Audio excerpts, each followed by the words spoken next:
எல்லாருமே ஒரு ஒரு கேட்டகரியில் தானே இருப்பாங்க. நம்ம 5 விரல்கள் ஒரு மாதிரி இல்லை, ஒரு விரல் ஒரு சைஸில் இருக்கு இல்லையா? இது கொஞ்சம் விலை ஹைட்டுக்கு அதிகமாக இருக்கும், இது கொஞ்சம் கம்மியாக இருக்கும்ன்ற மாதிரி எல்லாரோடைய மைண்ட் செட்டும் அப்படி தான் இருக்கும். ஸோ சாரி, மெம்பர்ஷிப்பு லைவு போய் இருந்தேன். ஓகே, காலம் கெட்டு போச்சு அக்கா, என்ன செய்வது?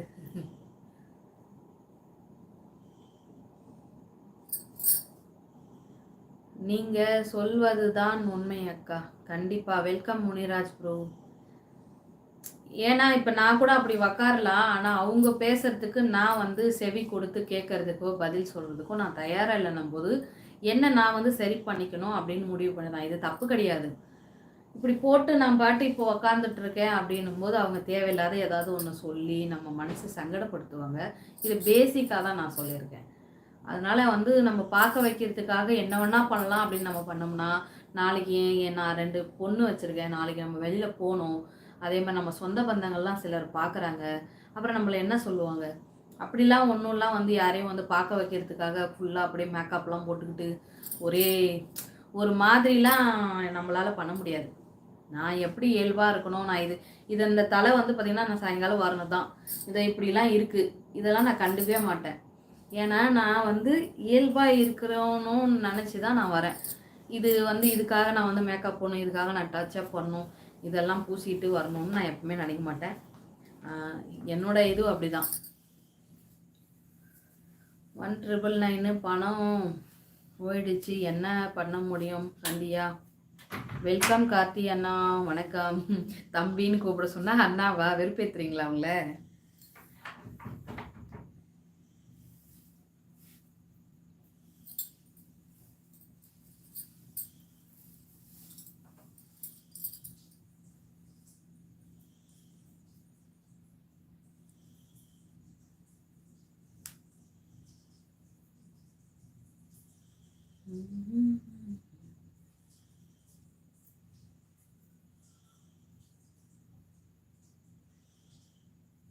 முனிராஜ் அண்ணா, நான் தம்பி. வணக்கம் கார்த்தி தம்பி, எப்படி இருக்கீங்க? முட்டைக்கண்ணி உள்ள வாடா செல்லம். பா வாடி தங்கம். எங்க வீட்டு பூனை மா அப்படின்னு கூப்பிடுது. அதுக்கு உடம்பு சரியில்லையா என்னன்னு தெரியல, நான் பயந்தே போயிட்டுங்க ஈவினிங்கு. அது நல்லா அசந்து தூங்குமா, எனக்கு தெரியாது. பூனை எல்லாம் வந்து எனக்கு இப்போதான் பழகும். எங்கள் வீட்டுக்காருக்கெல்லாம் சின்ன வயசுலேருந்தே பூனை கூடலாம் நல்லா பழக்கம். ஏன்னா அவங்க வீட்டில் பூனைலாம் இருந்திருக்கு. இப்படி நாக்கா இப்படி ஏன்னு இப்படி நீட்டிட்டு அது பாட்டு தூங்கி ரொம்ப அசந்து தூங்கிடுச்சு போல இருக்கு. நான் போட்டு குளுக்குறேன் எந்திரிக்கவே இல்லை. எனக்கு பயம் ஊத்திருச்சு இந்த பூனை. தண்ணி வேணுமா? என்ன தண்ணி வைங்க. அவளை எழுப்பாதீங்க வா. அது கூப்பிடுறத பாருங்களேன், அது பாசமா கூப்பிடுறது.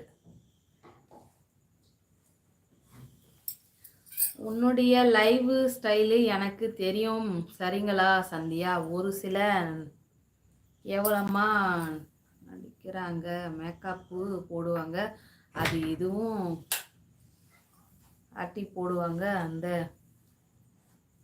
ஆமாம், குட்டி பூனை சாப்பிட்டுச்சாக்கா? அங்கே பாருங்க என் பொண்ணு எழுப்புது, இருங்க காட்டுறேன். ஐயோ இந்த பக்கம் வந்துச்சு, அதான் அவளை தூக்குங்க. இங்கே வாடி செல்லம். நான் நலம் கார்த்தி தம்பி, இருமா. அங்கே பாருமா, ஹாய் சொல்லு, ஹாய் சொல்லு. உன்னை கேட்டாங்க இங்க, ஹாய் சொல்லு. எங்கே பாரு, இங்கே பாரு, இதா அப்பா இல்லடி, இங்கே பாரு, ஃபோனை பாரு, இங்கே பாரு, ஃபோன் பாரு. ஹாய் சொல்லு, ஹாய். சொல்ல மாட்டாளாங்க முட்டைக்கண்ணி. இவ பேர் பபுலுன்னு வச்சா இவ கூப்பிட்டா திரும்பி பார்க்க மாட்டா. சகோதரி இரவு என்ன சாப்பிட்டீர்கள்? பிரியாணி சாப்பிட்டேன் முகமது. இன்னைக்கு பாப்பாவுக்கு பர்த்டே இல்லையா, சண்டே ஸ்பெஷலும் நம்ம செய்வோம். இன்னைக்கு வந்து பிரியாணி, அப்புறமா வந்து நண்டு மசாலா, அப்புறமா வேக வச்ச முட்டை, சிக்கன் 65, அவ்வளோதான். ஆனியன் ரைத்தா, ஸ்வீட்டுக்கு லட்டு. லைக் போடுங்க அனைவரும் பிரதர் சிஸ்டர். உங்களுடைய லைஃப் ஸ்டைலு வந்து ஒரு அழகான கிராமத்து பெண்மணி, ஓகேவா?